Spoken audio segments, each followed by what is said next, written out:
લોકમત ન્યૂઝમાં આપનું સ્વાગત છે।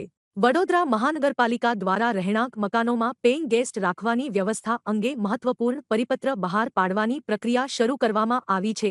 આ પરિપત્ર ટૂંક સમયમાં વોર્ડ કક્ષાએ મોકલી આપવામાં આવશે અને તેના આધારે સર્વે કામગીરી હાથ ધરાશે। નવી માર્ગદર્શિકા મુજબ જો કોઈ રહેણાંક મકાનમાં એક જ રૂમમાં 3 થી 4 અથવા તેથી વધુ વ્યક્તિઓને પેઇંગ ગેસ્ટ તરીકે રાખવામાં આવે અને મિલકતનો ઉપયોગ હોસ્ટેલ પ્રકારની સુવિધા તરીકે થતો હોય તો આવી મિલકતને હવે કોમર્શિયલ શ્રેણીમાં ગણીને તે મુજબ વેરો વસૂલવામાં આવશે। મહાનગરપાલિકાના રેવન્યુ વિભાગના અધિકારી સુરેશ તુવેરે જણાવ્યું છે કે નિયમો મુજબ રહેણાંક મિલકતનો વ્યાવસાયિક હેતુ માટે ઉપયોગ થતો હોય તો તેને કોમર્શિયલ ગણીને આકારણી કરવાની જોગવાઈ પહેલેથી જ અમલમાં છે। જો માત્ર એક જ ભાડૂત હોય તો તે રહેણાંક ગણાશે, પરંતુ એક જ મકાનમાં 3 કે તેથી વધુ લોકોને અલગ અલગ રીતે ભાડે રાખવામાં આવ્યા હોય તો તે હોસ્ટેલ કે વ્યાવસાયિક ઉપયોગ ગણાશે અને કોમર્શિયલ ટેક્સ લાગુ પડશે। મહાનગરપાલિકા દ્વારા આ નિયમનો કડક અમલ કરવાની સૂચના આપવામાં આવી છે।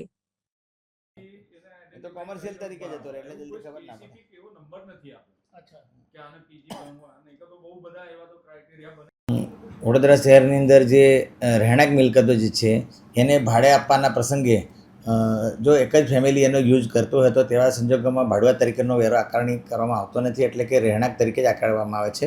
પરંતુ આવી કોઈ પણ મિલકત ને જો પેઇંગ ગેસ્ટ તરીકે પીજી તરીકે ઉપયોગ કરવામાં આવતો હશે તેવા મિલકતોને કોમર્શિયલ ઉપયોગ ગણીને તેની કોમર્શિયલ ધોરણે આકારણી કરવાની ફરજ પડશે। આ માટે આવનારા સમયની અંદર દરેક વોર્ડ કક્ષાએથી આ પ્રકારની કામગીરી કરવા ત્યાંથી પરિપત્ર કરવામાં આવશે અને તેવી મિલકતોની કોમર્શિયલ ધોરણે આકારણી કરીને વેરા બિલની વસૂલાત કરવામાં આવશે।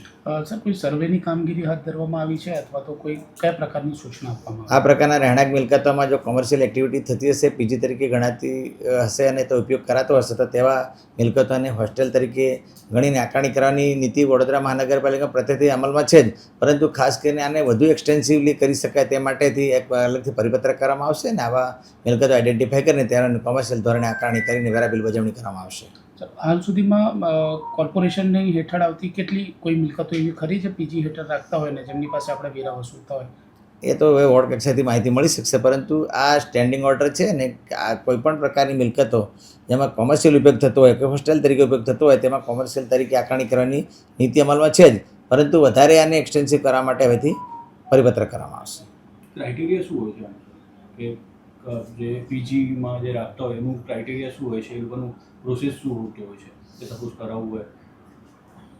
ના, એટલે કોમર્શિયલમાં અત્યારે અમારે લોકોને રેસિડેન્સ પ્રોપર્ટી હોય અને કોઈને ભાડે આપે તો અમે રેસિડેન્સ તરીકે જ આકારણી કરીએ છીએ અને કોમર્શિયલ આકારણી કરતા નથી।